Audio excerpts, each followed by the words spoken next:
How will we power our future? Can we create a healthy and clean economy? Climate One at the Commonwealth Club is at the forefront of the global debate about energy, economy, and the environment. Bringing together the brightest and most provocative leaders of our time, Climate One is the place where big ideas get heard. With thoughtful and insightful discussions on policy, business, science, and culture, Climate One founder Greg Dalton gets to the heart of the matter. It's our future. It's time to come together.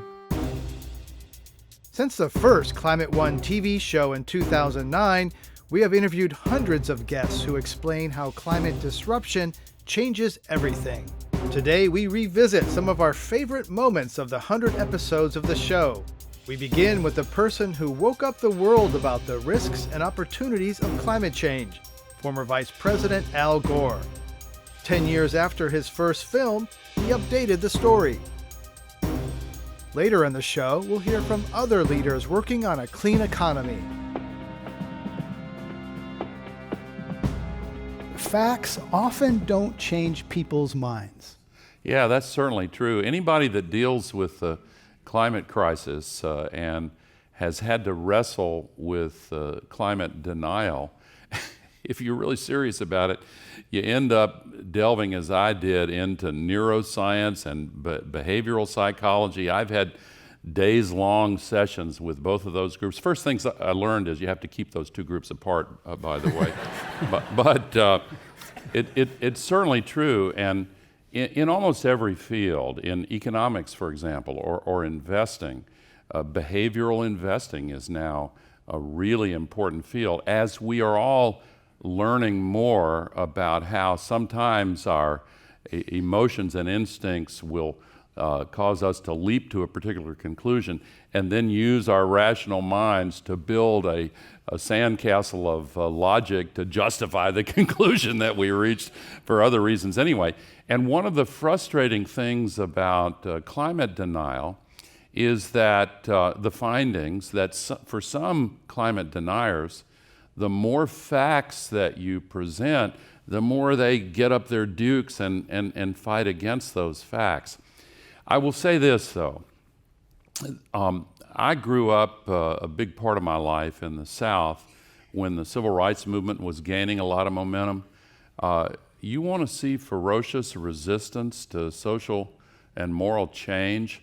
The climate denial is no more ferocious than the resistance to civil rights in the South, and yet it gave way. And the movie places the climate movement in the context of the civil rights movement, long before the abolition movement, the women's suffrage movement, the anti-apartheid movement, and more recently, the gay rights movement. If somebody had told me even 5 years ago that in the year 2017, gay marriage would be legal in all 50 U.S. states and be accepted, honored, and even celebrated by 2/3 of the American people, I would have said, I sure hope so, but what are you smoking? Because it wouldn't have sounded realistic. But all of these movements have ultimately resulted in the underbrush being cleared away, the straw men pushed aside to reveal a stark binary choice between right and wrong. And the climate movement, and once that happens, then the outcome is foreordained because we're engaged at the level of conscience and commitment. And the climate movement is right at that inflection point right now. Today on Climate One, we sit down with science educator and TV host Bill Nye and filmmaker Jason Susper. We'll discuss their collaboration on Bill Nye, Science Guy, a documentary detailing Nye's pivot from beloved children's show host to climate change authority. What Bill Nye just did was waste everyone's time explaining that CO2 is rising. Bill Nye is just going around saying CO2 is up, therefore global warming is dangerous, we should be concerned. It's not. It's not dangerous. The world is getting warmer. It's continually getting warmer. If I'm right, the reversals will lead to a degree and a half cooling. If you're right, they're not. But what are we worried about right now? Okay. We have this increasing anti-science movement in the United States. Our president is worried about global warming. What a ridiculous situation. All right, that was Donald Trump calling out President Obama. It seems our command... There's something of an anti-science movement in this country, and you talk about that in the film. Bill Nye, why has that movement, that effort, been so effective in this country? My understanding is the fossil fuel industry has been very successful at introducing the idea that plus or minus 2% is somehow the same as plus or minus 100%. That scientific uncertainty is the same as doubt about the whole thing. And that's not accurate, but it is, I think, writ large, the fossil fuel industry. So, Jason Sussberg, let me ask you this. Why did you cut out the check? So I made a bet. I proposed a bet to Mark Morano, the guy that's in there. And that's the same guy that was in Swift Boat, right? He hired actors to pretend to be Vietnam vets. God. And then Joe Bastardi, I offered them each a bet of $10,000 twice, that 2016 would be the hottest year on record, and that 2010, 2020 would be the hottest decade on record, and I had big check printed. Do you know where you get a big check? From a company called BigCheck.com.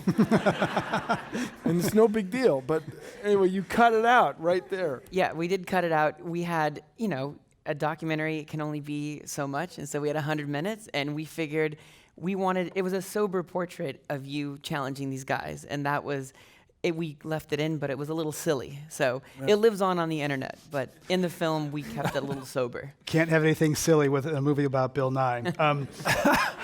No, but good point. So you get the check printed, and neither one of them would take the bet. Bill Nye, what have you felt in terms of the denial machine coming after you? Attacks for, it must be old hat by now. Climate deniers have a lot of trouble with me, yeah.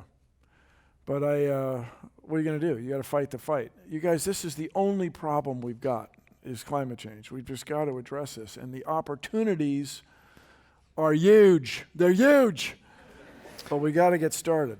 One of the points made in the film is changing the narrative. And as you know, the tobacco companies in the 50s said, we're not sure. They doubted science, famously said, doubt is our product. That was then picked up by the oil companies. And lately, it's kind of the NFL saying, we're not so sure. What do you see as the thread between those narratives about in the importance of changing that denial narrative? Well, the word thread is good because the fossil fuel industry hired the same guys from the cigarette days, the very same people. The thread is that denial or doubt is their friend. So I think what's going to happen as people come of age, and my claim is that climate deniers are almost universally older. That is to say, baby boomers and up. And when those guys and gals age out, can I use that term? Then scientifically literate people will emerge and get to work on climate change very quickly. I mean, really fast. I think the pendulum will swing back really fast. We're talking climate change and civil rights. I'm joined by the Reverend Dr. Gerald Durley, who marched alongside Martin Luther King, Bay Area hip-hop artist and activist Mystic, and Ingrid Brostrom with a center on race, poverty, and the environment. You were in the National Mall in 1963 when Dr. King gave his famous speech, and you went back 50 years later. How do you see civil rights and climate change as connected? First of all, let me thank Climate One for this very important discussion at this time. It's so important because in any movement there has to be a period of time where we get all of the facts together so that it's not considered fake news, where we can come together and understand how important this is. In 1963, that was my senior year in college, and we were concerned about the civil and human rights of all individuals. And we fought a good fight, I thought, and then 50-something years later, it's still the civil and human rights that everyone should have the right to clean air, toxic-free water, and these kinds of efforts. So we see the analogous between what we were fighting for then and what we've got to fight for now. It is a right of everybody that we have access to these kinds of areas. So we see it now, and particularly in the faith community, where we're beginning to now organize around this And if we can organize by bringing people to another level of awareness, then we can move to the strategy session. That's the foundation of any movement. Mystic, you grew up with a mother who's an environmental advocate and activist. And how did you come to this? I guess you couldn't escape it because you grew up with it, coming to the climate connection. Yeah, I mean, I grew up with my mother here for a long time in San Francisco. She was an activist and an advocate, worked with farm workers in the Central Valley in the 80s. She worked with folks coming from Nicaragua and Guatemala around asylum. So she was just like always dedicated to people and the world and the environment. And as time has progressed, as we have learned more knowledge, as we have gained more facts about what climate change means, not only around the world, but in the communities that are most impacted, which are traditionally more impoverished and are traditionally folks of color, that I can't escape getting that information shared with me. It can be as simple as if I had an air freshener in my house that she would explain to me what the toxins were. She would explain to me that I should go buy one where I can put my own essential oils on them, and therefore it's healthier for my house and healthier for me. And so it was kind of there and something that I was interested in, but when I began working with the Hip Hop Caucus, which is a national and growing international human rights and civil rights and social justice organization started by Reverend Lennox Yearwood over 10 years ago, climate change was always part of the platform in terms of connecting it to civil rights and to human rights and to social justice.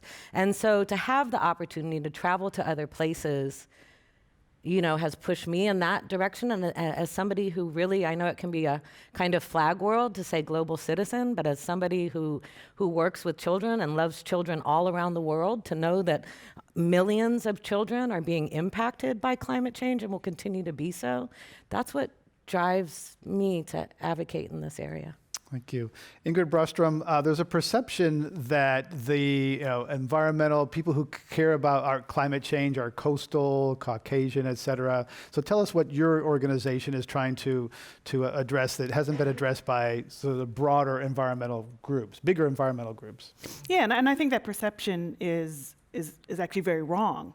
When you do polling, you actually see that people of color poll the highest on the need to address climate change and address it quickly. And it makes sense because certain communities are impacted by the same toxic facilities that are causing global warming and climate change. And so we're working directly with communities in California, Central Valley. It's a lot of farm working communities. It's impacted by pesticide applications. It's impacted by fracking operations, refineries. Of course, all of the biggest freeways and go right through the Central Valley. And so they're inundated with both local pollutants from all these facilities and sources, as well as carbon. Plus, you understand that many times people have said, why aren't people of color, and particularly in the African American community and Latino community, why aren't they more involved? But you have to understand one thing. People move from a psychological point of survival. And when you've got police brutality, when you've got rent, when you've got poor education, when you've got unemployment, those issues that are very bread and butter issues, it's not a matter of people are not concerned about the environment. They've got other pressing issues. And so as long as you can keep that in front of people, you can do the land, you can put different kinds of programs around them, just don't know. And I think that's just why this is so important now. I know in 40 states, Interfaith Power and Light is really trying to work with the base of people to bring them to a level of understanding what is actually going on. I had no idea about this 8 years ago, and I consider myself fairly knowledgeable. But I had highly no educated man, but the climate was not on your radar. It was not on my radar. A lady, she came up to me and said, "This is very important," and I didn't pay any attention to her, but she joined the church, and so I started listening to her. Her name, she said, "I want to introduce you to my husband." Her name was Jane Fonda. Her husband was Ted Turner. So I said, "You've got my ear." But it wasn't about polar bears so much as it maybe I could get a grant from these people. Follow the money, right? Yeah, follow the money. But then as I began to get in and look at the devastation, and particularly those that I was called to serve, I began to understand the importance of what it is that we have to do, then I begin to see that there's no incongruence between faith and science, and begin to connect the dots and allow people, because people, when they find out that this is a disparaging situation, they will make the appropriate decision. So I got tired of so many major white groups talking about minorities rather than talking with minorities and finding out what's going on in the rivers areas of North Carolina, South Carolina, when Sally and I went down in after Katrina with Jim Wallace, and to look at those issues.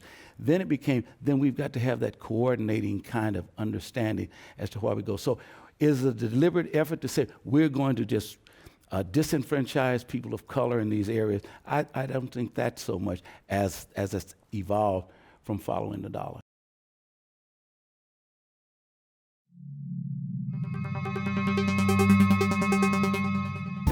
A recent climate summit in San Francisco, hosted by Jerry Brown and Michael Bloomberg, showcased the efforts of cities and states supporting the Paris Climate Accord. Joining us today on Climate One are Gloria Walton, environmental justice leader in Los Angeles, investor and climate advocate Tom Steyer, Gina McCarthy, former head of the U.S. EPA under President Obama, climate author and activist Bill McKibben, and Marissa DeBeloy from the Overlook International Foundation. Gloria Walton, let's begin with you. How did you get into climate as an issue area that you were concerned about? For people who don't know about SCOPE, we're a social justice organization known for our community organizing, leadership development, civic and voter engagement work, but we're also known for our job creation initiatives. And so when we thought about the climate sector, we were actually seeing it as an economic opportunity. And in particular, trying to think about how do we create jobs for low-income African-American and Latino families that are poor and working class, like the ones who live in South Central Los Angeles. And at that time, it was billions of dollars that were being invested coming down the pipe. And so we were doing our research. We figured out that the top polluters at that time were our buildings. And if you're familiar with LA infrastructure, we have a pretty old infrastructure.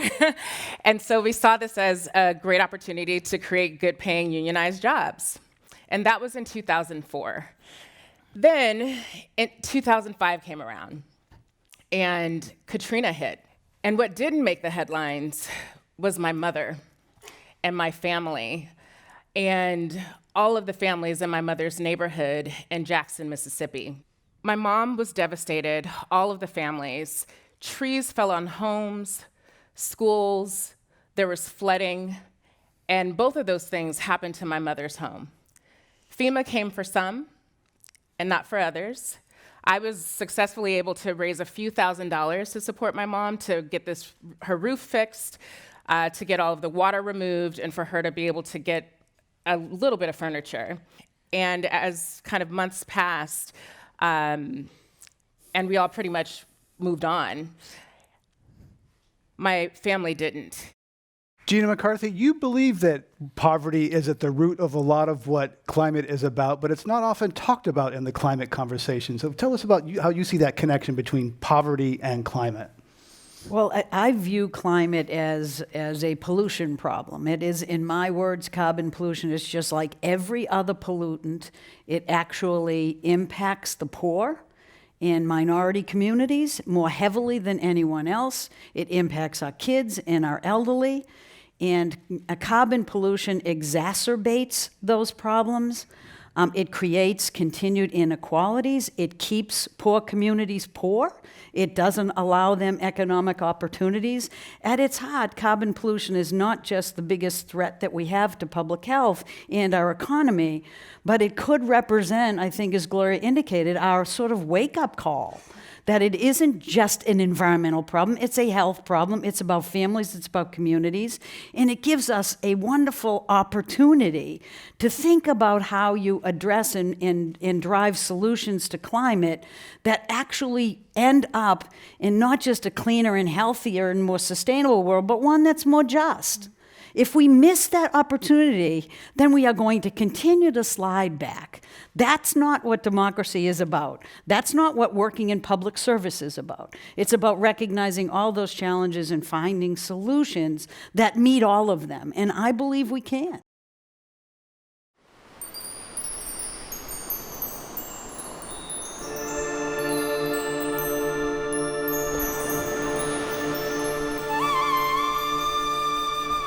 The scope and size of global climate change can be overwhelming and often lead to detachment. The problem is so big and so difficult that we just don't want to think about it. On the show today, we discuss how practicing mindfulness can help one cope with the dark reality and get to a place of empowered acceptance and action. Christiana Figueres, the architect of the Paris Climate Agreement, joins us to share her own journey from despair to authentic optimism. I realized my commitment and my task here is to change that global mood. And of course, I can't change the global mood before I change myself, because as we know, all change starts with self. So that started off a journey. And then, a few years into the job, you were having a difficult personal time. Tell us about Also, yeah, I mean, everything comes together, right? It's a wonderful package that life gives you. The United Nations terms, at least for the convention, for the climate convention, are 3-year terms.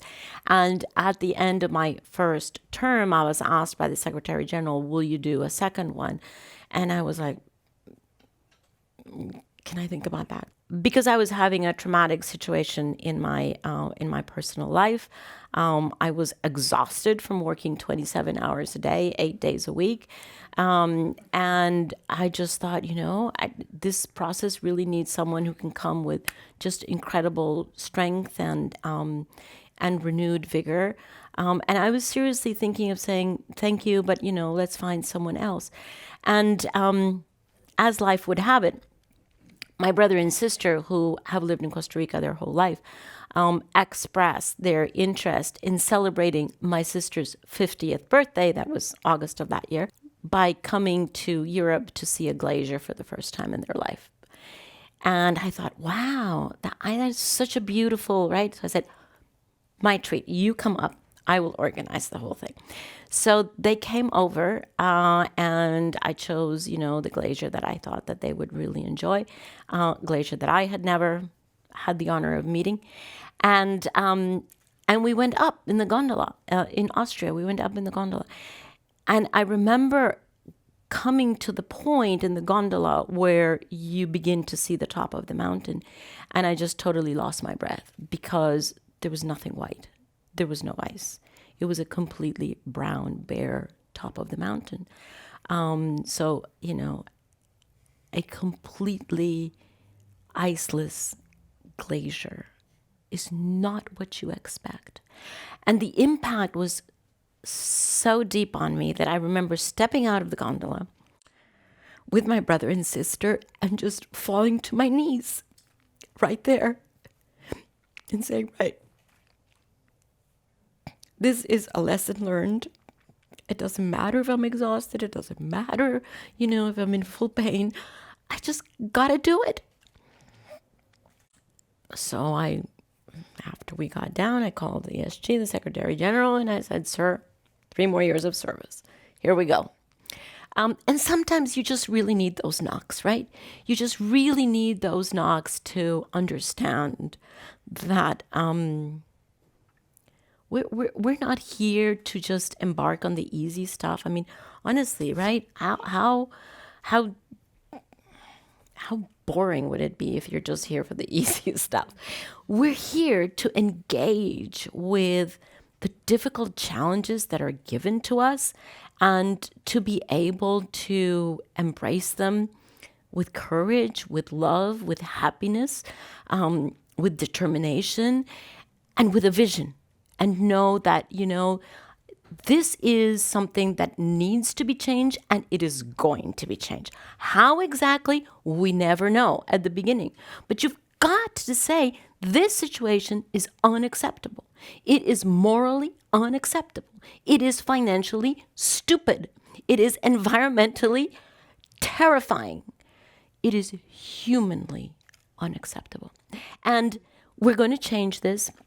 And honestly, in that moment, I didn't know exactly how we were going to do it, but you just have to set the goal and then go at it with extreme and deep love for this planet, for all human beings on this planet, who all deserve, particularly those who are not here yet, they all deserve and have the right to a life with dignity and a life with happiness, and with well-being. And if we do not address climate change in a timely fashion, that's not going to happen.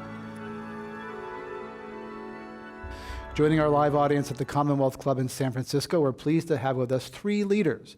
James Coleman is a senior at South San Francisco High School and an Action Fellow with Alliance for Climate Education. Lou Helmuth is Deputy Director of Our Children's Trust, an organization that is suing the federal government on behalf of 21 young people around the country who claim to have been harmed by climate disruption. Karina McWilliams is a student at South Eugene High School and an active member of Earth Guardians and other environmental organizations in Eugene, Oregon. Please welcome them to Climate One.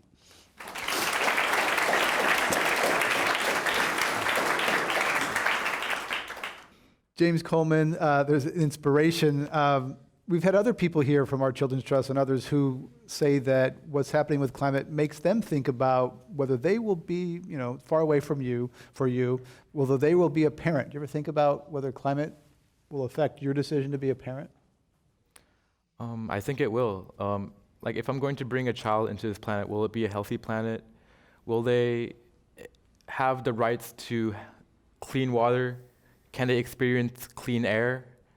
Can they go outside on the beach without being afraid of oil? These are things that we should think about, and I do not want to bring a child into a planet that is dying. Karina? I kind of agree with James. Like, if my child isn't gonna have clean air to breathe, then, is it gonna be worth it? Is it gonna be like doing that person a favor? Yeah.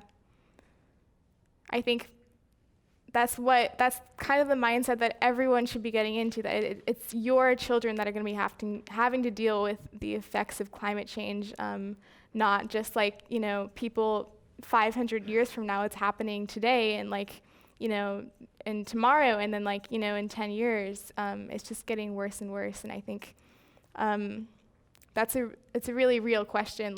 You are gonna have to deal with these effects. Yeah. It's not abstract or far. It's not just polar bears and Pacific Islands.